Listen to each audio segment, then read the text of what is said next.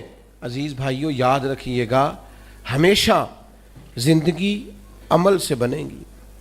آپ خالی باتیں کریں، سارا دن کریں، کسی کو کیا اثر ہوتا ہے؟ اور پھر آپ تجربہ کر کے دیکھ لیں، آپ جو کہتے ہیں وہ نہیں کرتے بچے وہ کرتے ہیں جو ہم۔ نماز کیا ہے؟ وہ بھی مصلی میں آپ کے ساتھ آگے کھڑا ہو جائے گا۔ وہ کئی دفعہ دادا کو نانا کو سجدہ نہیں کرنے دیتا، آگے لیٹ جاتا ہے، وہ بھی سجدے کر رہا ہے، اسے پتہ نہیں کس سمت سجدہ کرنا ہے، لیکن جو آپ کرتے ہیں بچے بھی وہ کرتے ہیں۔ عملی زندگی میں آپ نے چلو کبھی کہا ہوگا گھر میں کوئی مجبوری ہوگی، کسی مجبوری کے تحت آپ نے کہا ہوگا بچے سے کہ باہر جا کے کہہ دے میں گھر نہیں۔ ایک دفعہ آپ نے جھوٹ بلوایا بچے سے، پھر آپ ساری زندگی ترسیں گے اپنے بچے سے، کہیں گے پتر میرے ساتھ تو سچ بولا کر، لیکن وہ دوبارہ سچ کیوں؟ کہ آپ نے اسے عادت ڈالی ہے جھوٹ کی۔ میرے بھائی، کتاب و سنت کو پڑھیں اور عمل کے لیے، عملی زندگی میں نافذ کرنے کے لیے۔ بس بات سمیٹتا ہوں، حضرت مولا علی شیر خدا رضی اللہ تعالی عنہ بازار چلے گئے، اپنے غلام کو ساتھ لے گئے، 2 جوڑے خریدے پہننے کے لیے، ایک ذرا مہنگا تھا ایک سستا تھا۔ غلام کہتا میں سمجھ گیا مہنگا آقا کا ہے اور سستا غلام کا، ایسے ہی ہوتا ہے نا جی۔ فرماتے ہیں تھیلے میں کپڑے ڈال لیے، شاپنگ کرنے کس کے ساتھ گئے؟ غلام کے ساتھ۔ مولا علی کس کے ساتھ گئے؟ ایک مشورہ دوں آپ کو، غلام کے ساتھ نہ جائیں، ابا جی کے ساتھ جائیں۔ دوستوں کو فون کرتے ہو نا، آج روٹی نہ کہیں کٹھے کھاواں گے، کدی کدی ابا جی نو فون کرو، ابا جی آج میرا دل بڑا کردا ہے، تسی کھانا نہیں کھانا جنی دیر میں نہ آواں، مجھے امید ہے اس دن آپ کا باپ دوائی نہیں کھائے گا، اس کی طبیعت ٹھیک ہو جائے گی۔ اماں سے فرمائش کریں کہ اماں جی میرا بڑا ہی دل کرتا ہے آج روٹی آپ نے پکانی ہے، میرا دل کر رہا ہے۔ آپ یقین کریں اماں بڑی بوڑھی اور بیمار بھی ہوگی تو طاقت آ جائے گی۔ میرے بیٹے نے کہا لیکن ہم نے سارا وقت ہی یاروں کے لیے رکھ لیا ہے، ماں باپ کو خرچہ نہ دو، ٹائم دو، چھوٹے چھوٹے مشورے ابا جی سے کیا کرو، چھوٹی چھوٹی باتیں اماں سے پوچھا کرو۔ اماں جی سے کبھی کہیں، ابا جی سے کہیں کہ آپ میرے ساتھ چلیں نا بازار میں کپڑے پسند کرنے، تو ان کو تازگی ملے گی، سکون آئے گا۔ حضرت مولا علی غلام کے ساتھ گئے، ایک مہنگا ایک سستا 2 جوڑے خرید لیے، واپس آئے، رستے میں وہ خاص مقام آ گیا جس مقام پہ حضرت مولا علی نے اپنے کاشانہ نور پہ جانا تھا، غلام نے اپنی خوابگاہ میں اپنے گھر جانا تھا۔ حضرت علی فرمانے لگے بھائی وہ میرے والا سوٹ دینا، اس نے وہ مہنگا نکال کے دیا، تو حضرت علی فرمانے لگے یہ نہیں میرا تو وہ دوسرا ہے۔ غلام کہنے لگا حضور آپ مہنگا پہنے نا، آپ آقا ہے میں غلام ہوں، آپ پہنے نا مہنگا۔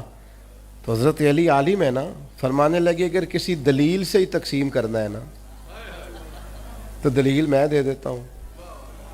کہا جناب کون سی؟ فرمایا اگر دلیل سے ہی بانٹنا ہے تو تو مہنگا پہن لے، تو جوان ہے، اور میں سستا پہن لیتا ہوں، میں بوڑھا ہوں۔ چلو دلیل سے ہی تقسیم کرنا ہے تو یوں کر لیں، عمل والی زندگی، کردار والی زندگی، باتیں تھوڑی بھی ہو جائیں، تقریریں تھوڑی بھی ہو جائیں، گفت و شنید تھوڑی بھی ہو جائے، پر دوستو عمل۔ اور میں نوجوانوں سے بالخصوص کہوں گا اگر آج آپ نے سچ بولنا شروع نہ کیا تو پھر آخری عمر تک سچ کی عادت نہیں ہوگی۔ آج خوددار بنے، عزت نفس کا مزاج بنائیں، جو آپ کا ہے صرف اسے ہی لیں، قناعت پسند بنے۔ آج بنیں گے تو بہتری آ جائے گی، لیکن اگر آج آپ پابند نہیں ہیں سچائی کے، دیانتداری کے، نماز کے، تو پھر بعد میں یہ ضروریات کبھی بھی آپ کو حاصل۔ اپنی زندگی کو ایک خوبصورت رول ماڈل بنائیں، اچھا نمونہ بنائیں، آپ ایک زبردست شہری بنیں، گفتگو میں نہیں، مہنگا موبائل رکھنے میں نہیں، اعلیٰ کپڑے پہننے میں نہیں، بننے سنورنے میں نہیں، کردار میں، اخلاق میں، اطوار میں اپنے آپ کو بہتر کریں۔ میں زیادہ بات بھی کر سکتا تھا لیکن میں کیفیت سمجھ رہا ہوں ماحول کی کہ یہیں پر مجھے اپنی گفتگو کو سمیٹنا چاہیے۔ اللہ کے حضور دعا ہے اللہ ہماری حاضری کو قبول اٹھے نہیں جی ابھی